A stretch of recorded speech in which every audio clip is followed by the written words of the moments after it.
Let's go. You're listening to Making Data Simple, where we make the world of data effortless, relevant, and yes, even fun. Let's go.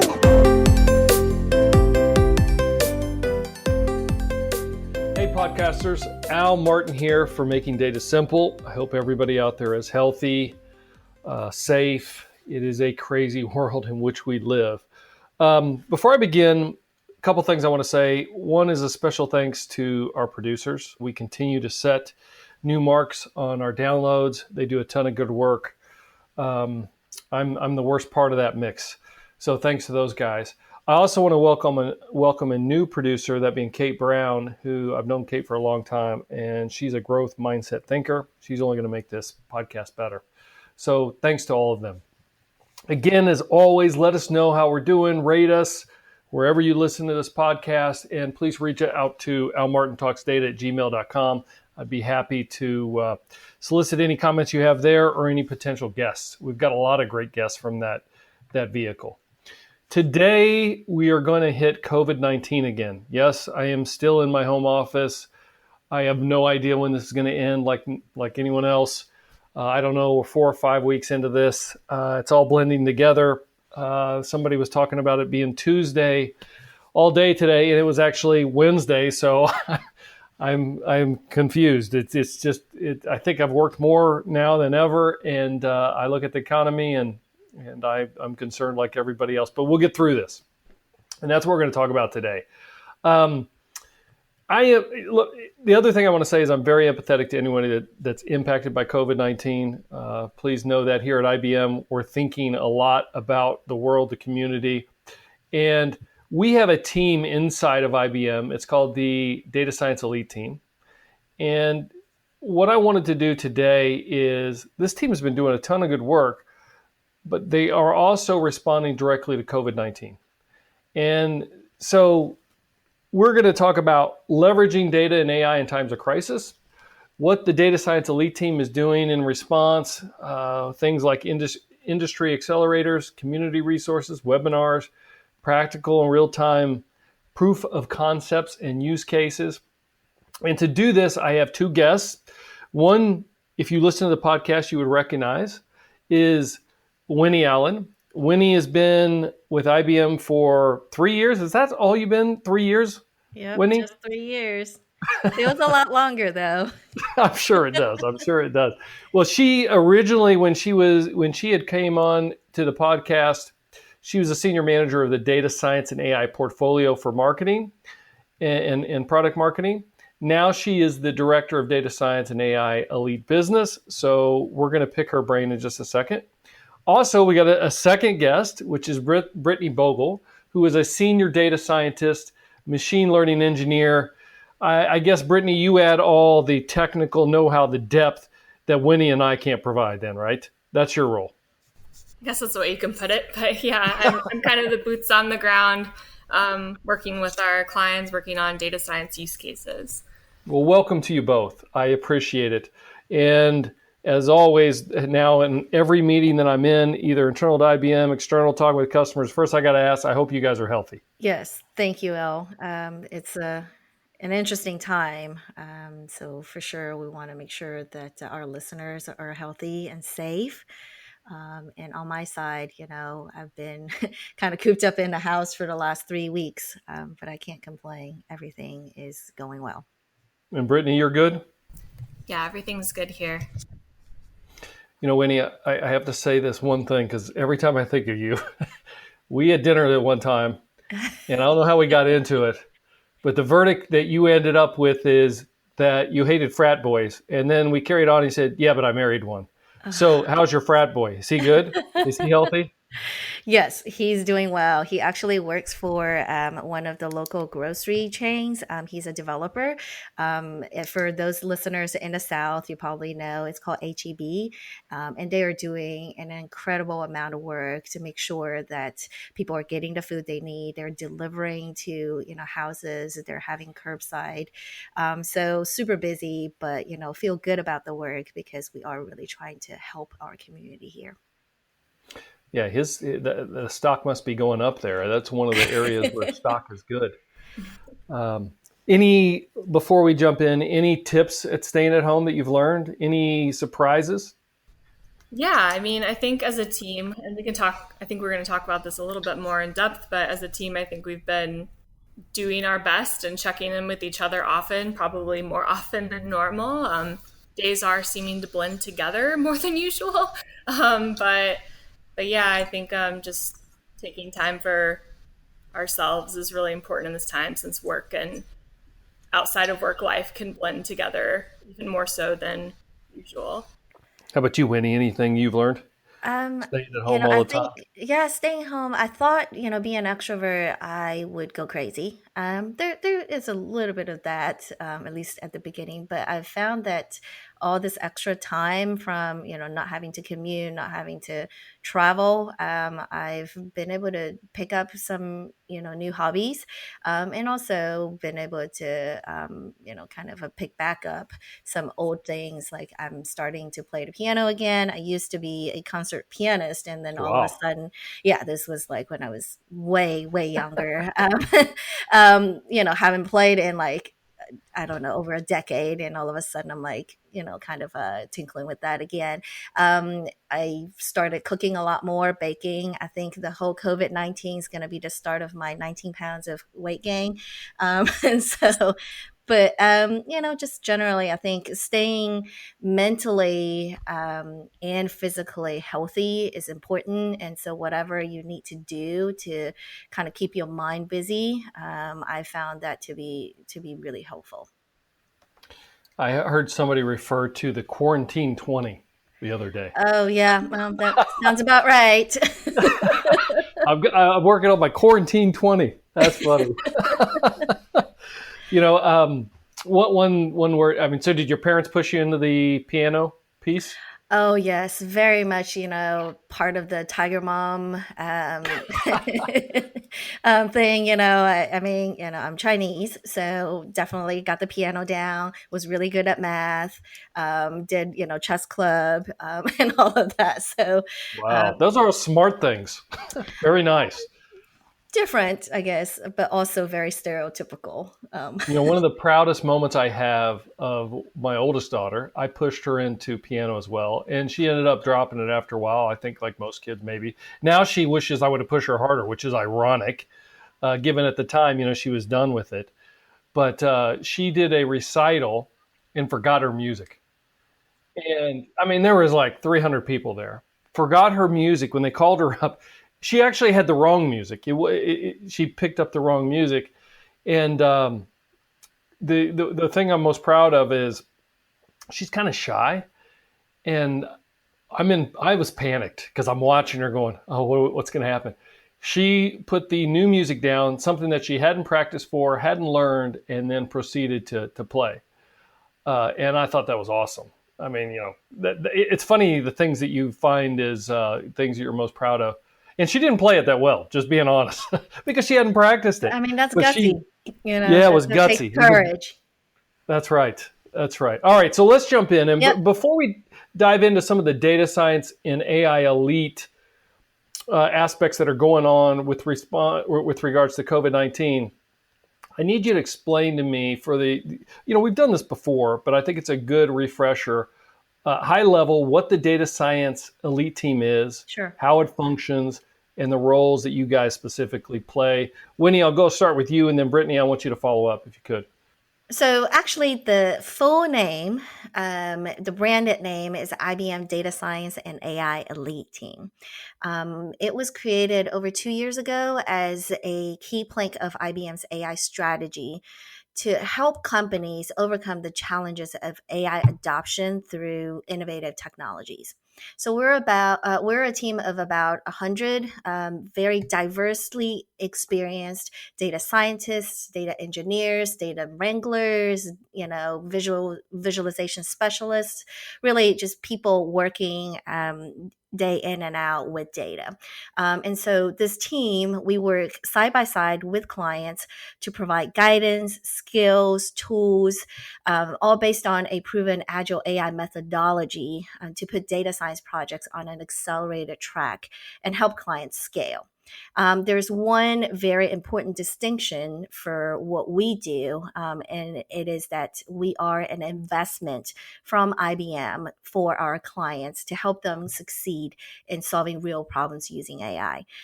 Specifically, what I do on the team, so I lead the strategy and growth of the team. And the vision is really to help maximize business impact and achieve broad awareness of data science and AI for our clients. And so, I've been in this role now for about 4 months. And I've grown a team, and I've really seen firsthand what the team has been able to do with our clients and the impact that they've made. So I'm super proud to be part of this team.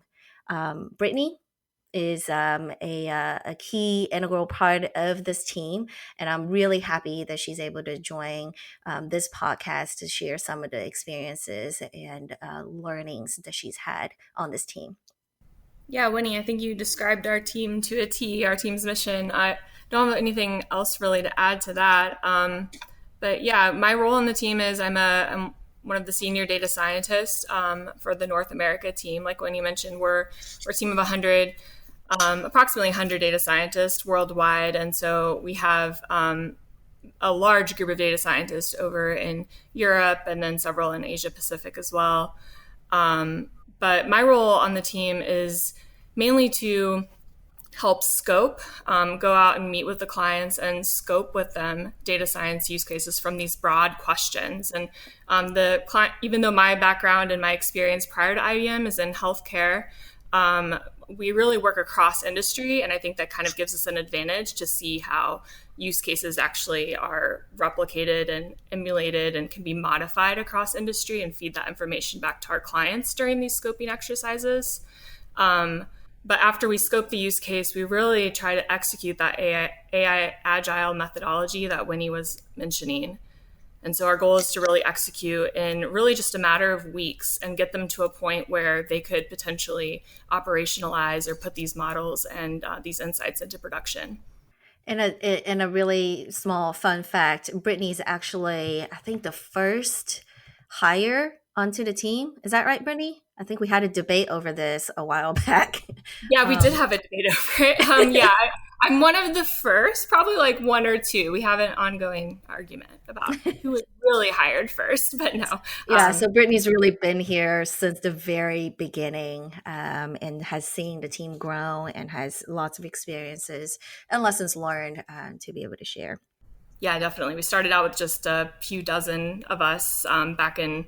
Whenever I joined, I was one of the first external hires. There was a team that had been transitioned into this, what's now Data Science and AI Elite from inside IBM. But we really went from just a few dozen to close to 100 in less than 2 years, which has been amazing to see. So Brittany, your background though is industrial engineering, yes? Yeah. Mm-hmm. How do you make that transition from something like industrial to data science and machine learning and et cetera, et cetera? Or is it all the same?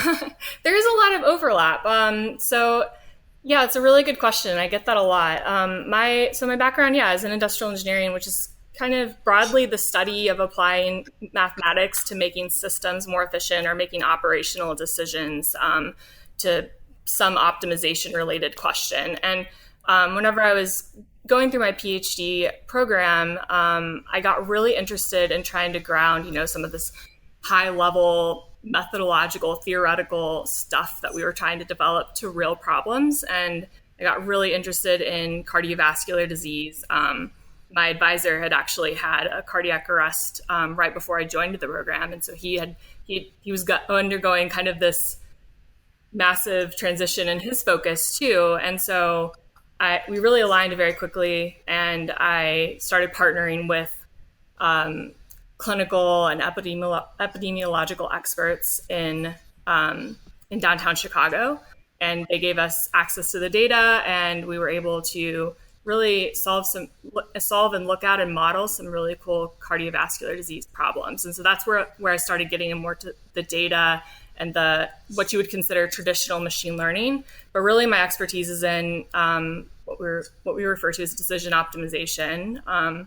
So I try to combine those two techniques a lot whenever I'm working with clients now. So we can predict things, but then we can actually leverage the prescriptive side of data science to make decisions. And Winnie, you went from computer engineering to electrical engineering, my favorite, by the way, and then found yourself in data science as well, right? Is that where we're all headed? I guess that is the future, right? So yeah, I mean, I have a master's degree in electrical engineering, which on this team I feel very dumb because I don't have, more learning behind that. But so I started out as a integrated circuit designer, which was very different. Moved over to being an architect, a systems engineer, and then more moving towards the business side as a business development manager and marketer. But what I found, through this really kind of roundabout way, is that I am still very much an engineer at heart. I love to tinker. I love to create new things. And what, all my years of education has taught me was really that critical thinking, really be able to look at problems with that, that set of critical mind. And so as you said before, I was part of the marketing team, managing the product marketing of a portfolio of analytics tools, as well as data science tools.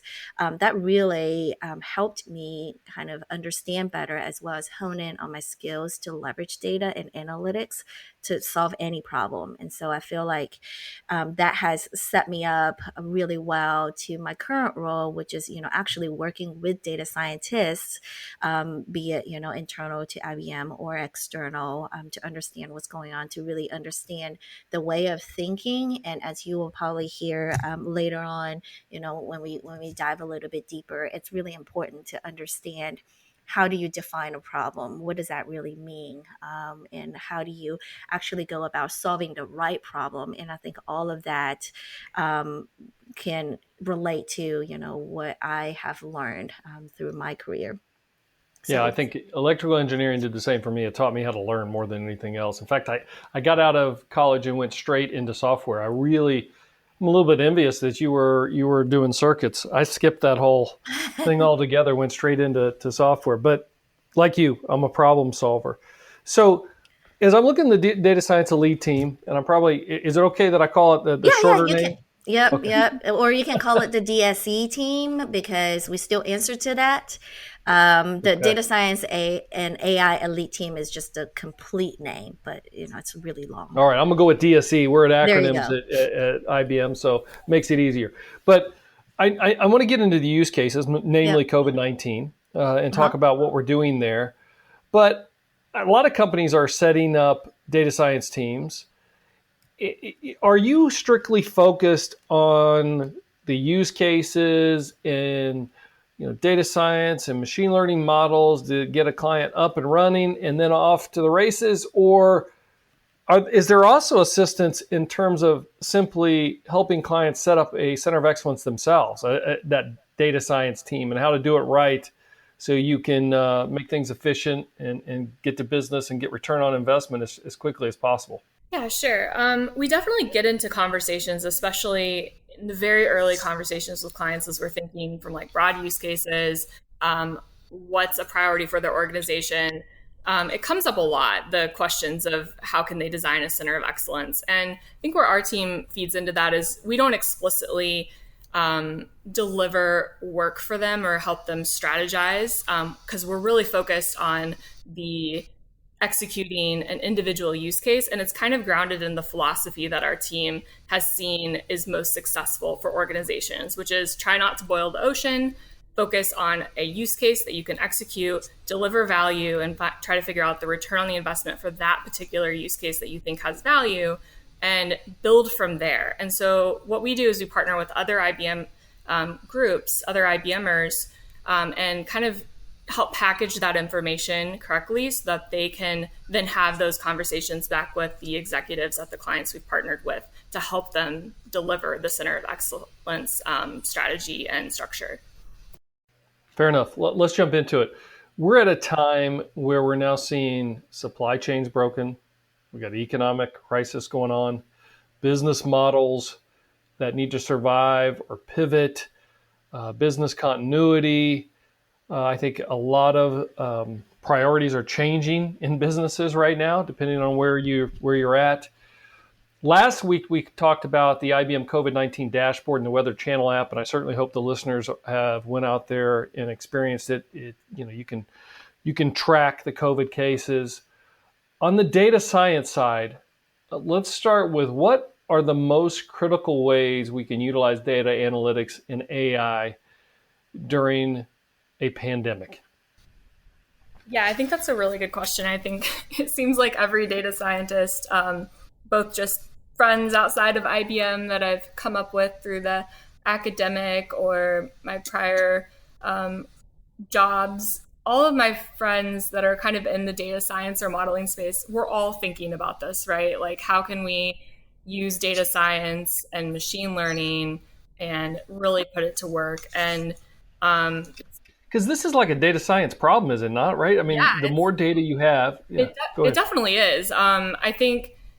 I think there's an interesting overlap right now with epidemiology and public health in the immediate sense, right? Like, there are great models already out there that are pretty tried and true, maybe aren't localizable, and I think that's where machine learning can come into play. Is these large disease epidemiology models and disease spread, they're really based for population dynamics. So how many people are going to be infected at this point in time versus moving to something like how many people are going to be recovered or how many people are going to be in the hospital at any point in time. Those are really good for big picture population level questions. Where machine learning, I think, really comes into play and lends its arm to this effort is helping to kind of customize and localize those sort of models so you have a better, really regionally specific model or even hospital specific model. And those are the types of questions that I see are coming up a lot where those traditional models aren't addressing them.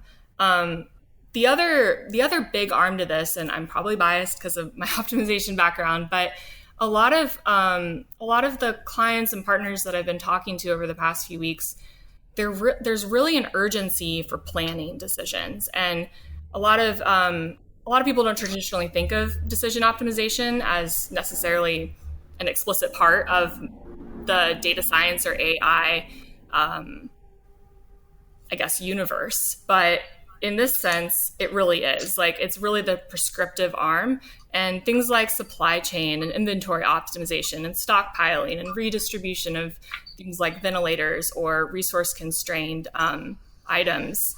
Those are really critical for right now. And I think that's where this other kind of prescriptive arm comes in. Yeah, and I want to add to what Brittany says, right? So, the immediate needs we definitely see in the healthcare industry, in the supply chain, but it really affects us all in many different ways, so it really, there's a more urgent need to optimize not just resources, but minimizing customer turnover. So we see that a lot of the brick and mortar stores are closing, whether it's temporarily or even permanently, and shifting to digital. So, that creates kind of a surge in customer support requests. How do you handle that? And on the financial side, increase in demand for loan refinancing, new loans, potentially risk of defaulting loans. How do you prepare for things like that? Increased operational risks of everybody's working from home now. What does that really mean, right? How do you have kind of a command center, if you will, to see all the different risks or risk elements contributing to that? Hiring freezes affecting team expansion. How do you allocate what you have to do these new additional projects? So I guess it really comes down to what is the most urgent use case you have, and there are definitely places where data science can be used to help in all these things that we just spoke about. So I know you've got some of the, I don't want to call them standard use cases, but use cases that we would see during non-pandemic times that have become more prioritized, like loan modeling, et cetera. Though I think in the back of my mind, I'm thinking, I don't know how you can predict some of this stuff. The models have to be changed relative to the world we're seeing today. But I also understand you're working on some really critical use cases of the day, like optimization of ventilator distribution and redistribution, and ICU bed staffing and optimization. Can you talk about, well, just talk about these in general on the surface, and then how you're leveraging data and AI to come up with these solutions, and any anomalies you're seeing, any unique surprises you've encountered given the new world we're in? Yeah. So in the past couple of weeks, our entire team has really come together and gone through a couple of exercises to help identify where could we help, what's feasible, what are the clients that we are working with and the partners that we have relationships with, what are they coming to us with, and what are the most important pressing things that we could possibly get out in a realistic way, in an order of weeks and not months. And really, that's where those two use cases that you mentioned, this ventilator distribution and redistribution use case, and ICU prediction, and also possibly staffing and optimization of ICU and just hospitals in general. Those arose through this prioritization technique. And the reason we prioritize those is because we actually found partners that were willing to work with us. We found that, it's central to our team to work with clients and not just necessarily hypothetically work on a problem.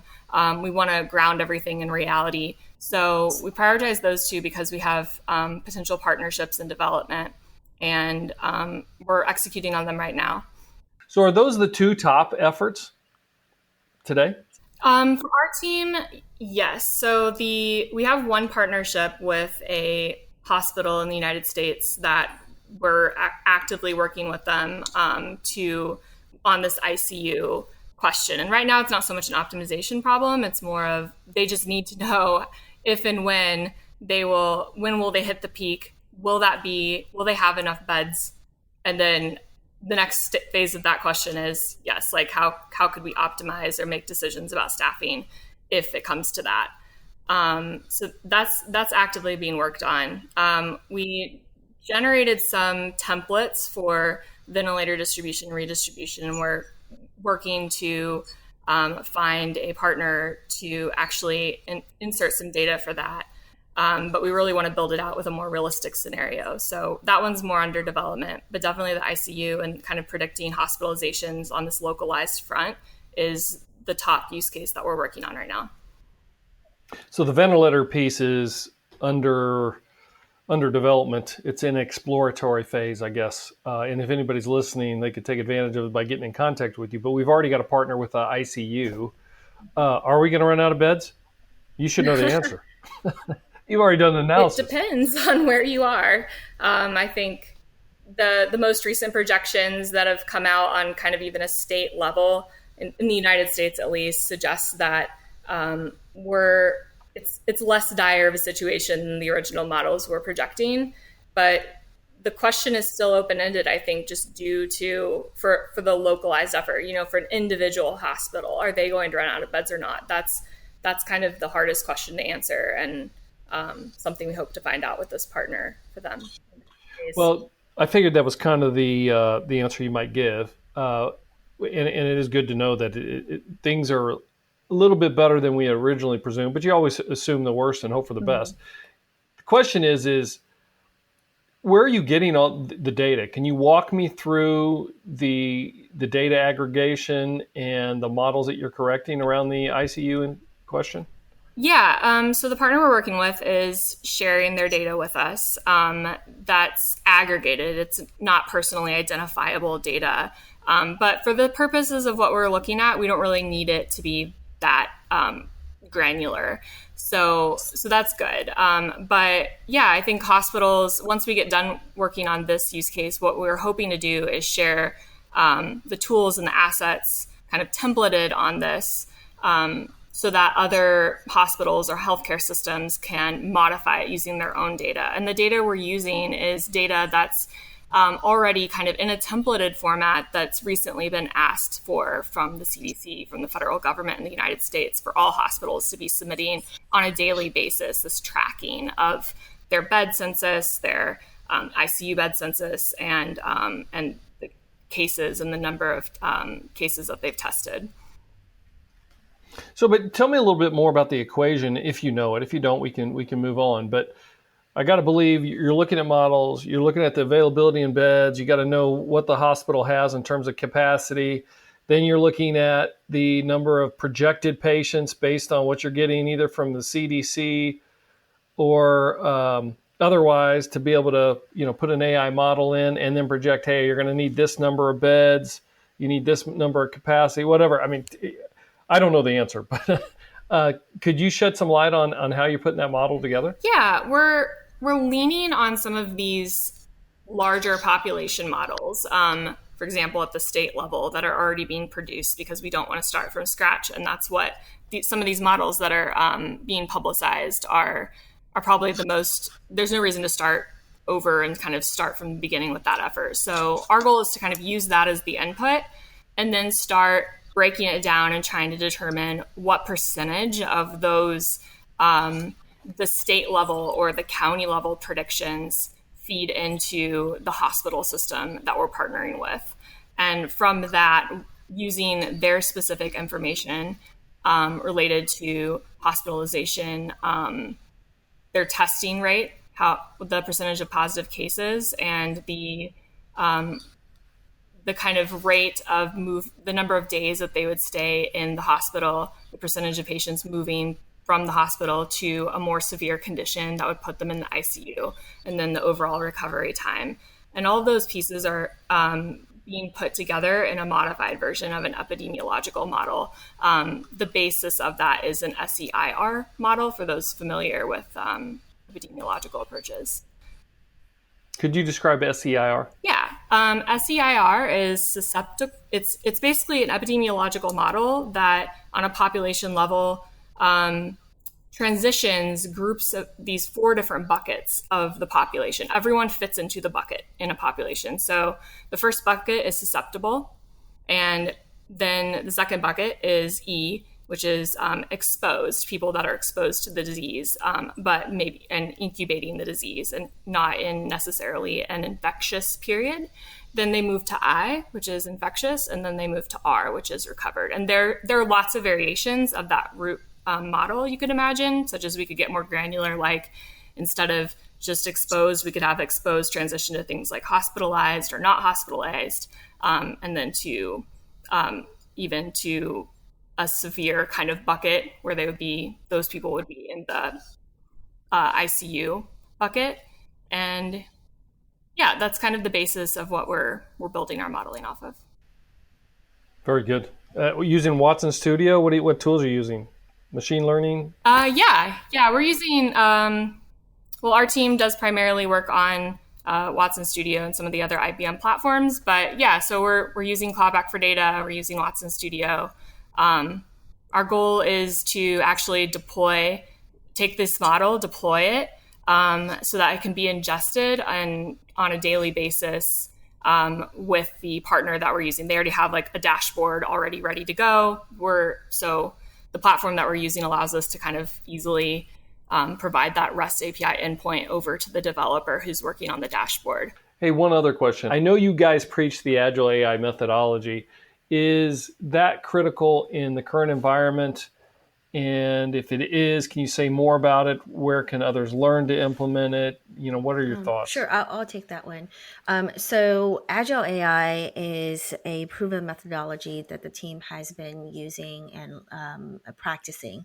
Agile in general is a common software development methodology where the team works cross-functionally to design what's called MVPs, minimum viable products, and ship iterations of those products quickly.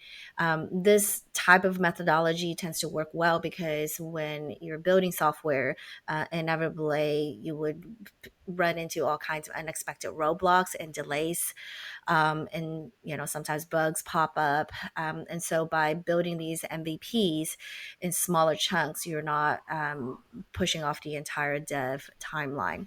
And so we incorporate this agile methodology in our engagements with clients, in building AI products. So we use things like sprint development principles, working with cross-functional teams, focusing on readouts. We also incorporate things like design thinking as part of our foundational work, to help clients define the use cases and scope. So there's actually a really nice free book out there written by Carla Apuglisi, Paco Nathan, and William Roberts, based on this agile AI methodology, talking about what it is and how you could adopt that.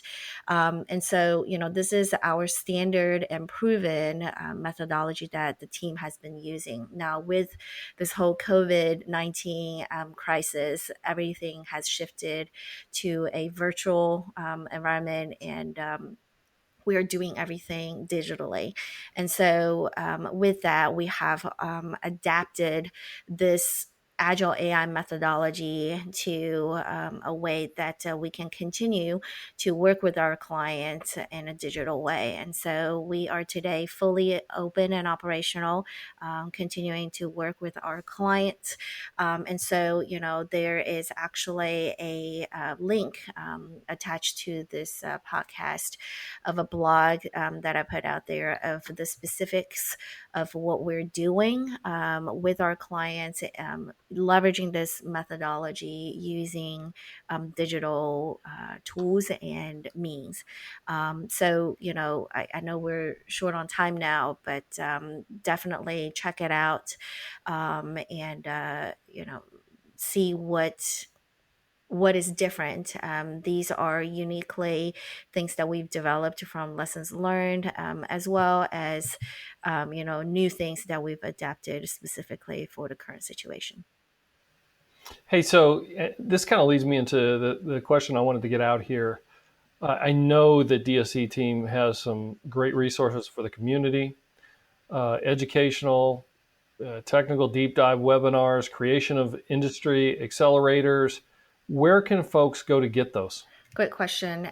So there are 4 things that I want to mention here that our customers, anybody can use. The first one is there is now a free weekly webinar that is put on by the ML Hub team, and it covers most relevant topics, things like cognitive controls using natural language processing and machine learning and risk control management, how the challenge of accurate and timely prediction can be useful, and many other things, talking about supply chains and whatnot.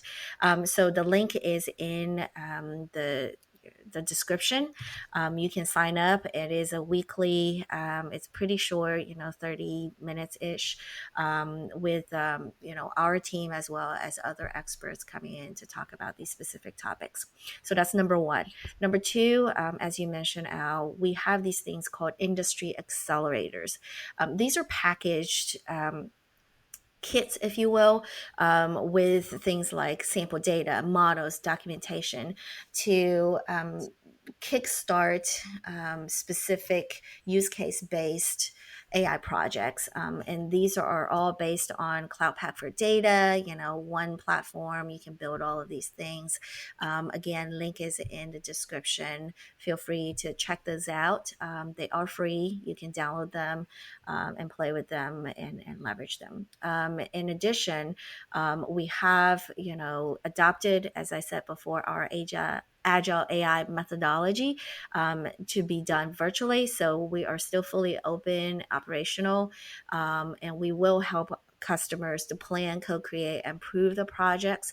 And so, leverage that as well. And then, finally, there is the blog, to kind of take a look at how, even if you're not working with our DSE team, but you have a data science team, you want to continue to do those projects, what are the lessons learned, best practices, and things like that. Link is also in the description. Very good. Thank you for that. Good information. Hey, and Brittany, when are these models that you described earlier, are they ready, or when are they going to be in a state to execute? Or are they there now? Well, the ventilator distribution and redistribution model template is ready to go if anybody is interested in using it. Again, like I said, we're still trying to find a partner that can help us make sure it's tailored and the right question is being answered in the right way. But we think we have a pretty good handle on it. That, along with template data, is ready. It's not online available publicly yet, but I don't know, Wennie, we should probably reach out. Reach out to the contacts here, and we'll be happy to work with any partner that's wanting to participate. Before I close out, I want to make sure we didn't miss anything that you guys wanted to make sure was stated. I always like to give a quick pause before we wrap. Anything that we miss? Not that we missed it, but I just want to reiterate one thing. I think it's hard to imagine what the world would look like after this is all over. But what we do know is that it will be different. And so, what we're telling our customers and our own internal teams too, is that preparedness and planning ahead will be the key to not only survive but thrive on the other side of this. And data science and AI can really help. So, whether you're engaging on your own on those projects, or you want to engage with the data science and AI elite team, just make sure that you look at the resources that I mentioned and leverage it to the best that you can. Terrific. Brittany, anything you have? No final thoughts for me. Hey, thank you. You've given us a ton of good information. Wennie, Brittany, thank you both for being here. I greatly appreciate it. I know our listeners will too. And for all you listeners out there, stay healthy, stay safe, stay at home, and we'll see you on the podcast. Thanks for listening. Talk to you later. Bye-bye. Thanks for listening to the Making Data Simple podcast, where we make data fun. Be sure to visit ibmbigdatahub.com/podcast to access the show notes and uncover even more great episodes. Remember, the views expressed here are those of the host and its guests, and do not necessarily represent the views of IBM. Until next time, Let's go. over and out.